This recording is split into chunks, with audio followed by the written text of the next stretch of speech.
Hey there, welcome back to the channel.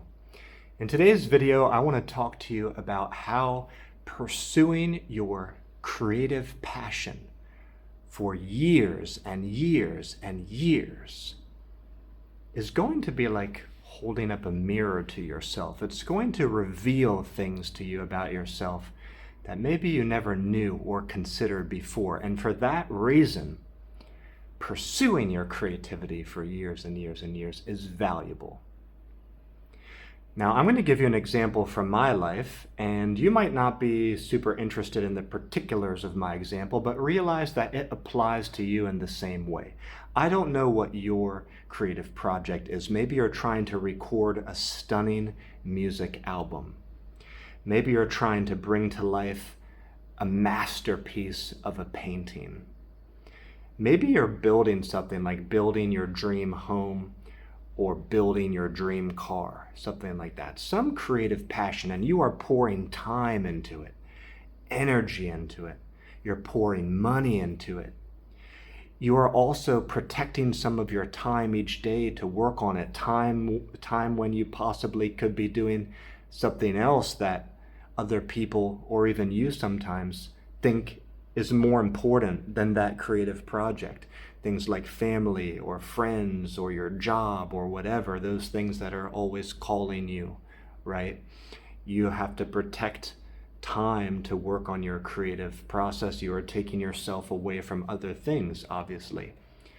So all of those things, when we are dealing with them or experience them year in and year out, mean that we're going to be experiencing different seasons, let's say, in our emotionality.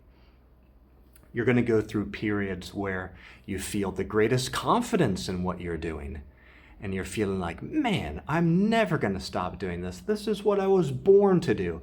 And absolutely, in every way that I can imagine, it's going to work out. You're going to feel like you're on top of the mountain. And then there's going to be seasons where you're down in the valley and you're filled with a lot of self-doubt. And you're thinking, you know what, maybe I'm spending too much time on this. Maybe I'm spending too much energy or too much money on this.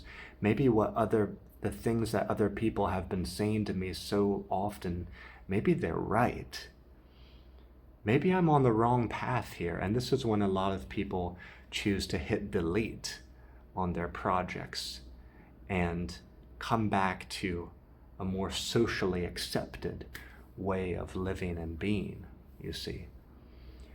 There's going to be times when you tell yourself, even if this doesn't succeed in every way that I imagine, at least I'm practicing myself in a way that I love. This is making me come alive creatively as a human. Isn't this what being a human is all about? This level of creativity? Maybe I should pursue this for no other reason than the fact that I enjoy it. You see, that's just yet another season. Now another season's coming and it's telling you, oh yeah, but that's kind of fanciful thinking. That's kind of a luxury to think that way. You've got to be more practical. You've got to come down to earth. You've got bills to pay. You're in a relationship. Maybe you've got kids or parents to take care of. So thinking that way is a luxury. You actually need to come back to reality and start behaving normally and working normally like all the rest of us, you see.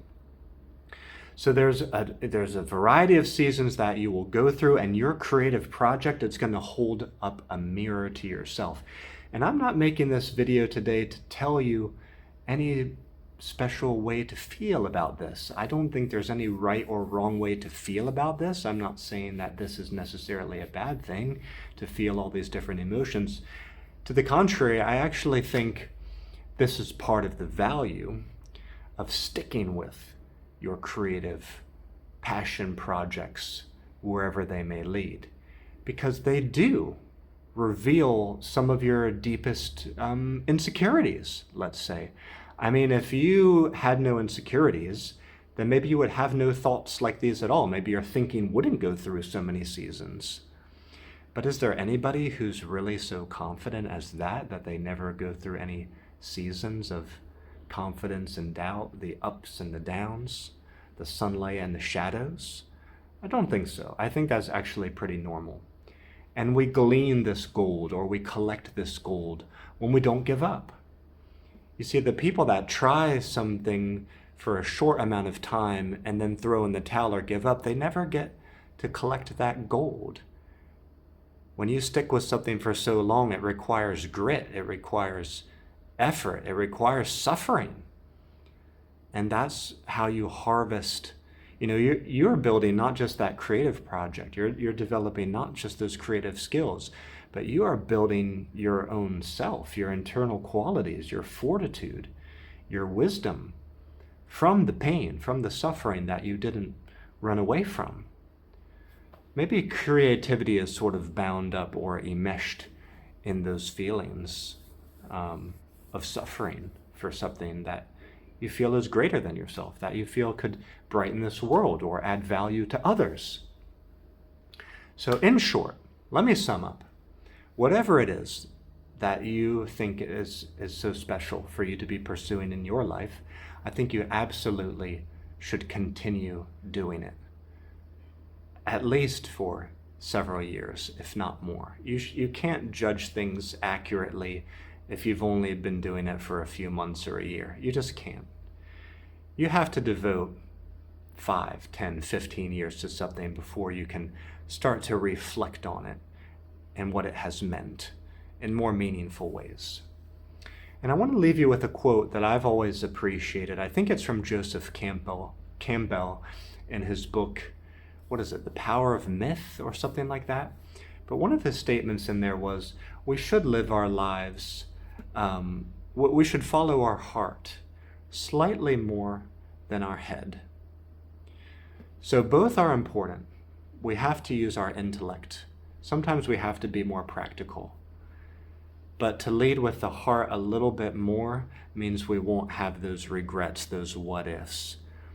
Sometimes people who live too much out of their head and ignore the call of their heart, they have a lot of regrets later because they realized they were just living a life that everybody else expected of them, and it's not the life that they truly wanted to be living.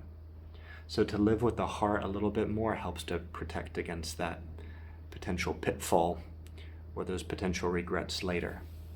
If you're interested in this topic, leave me a comment down below. Tell me, what is that passion project of yours that you're working on so intently with so much grit and determination? I would love to chat about that with you in the comments section.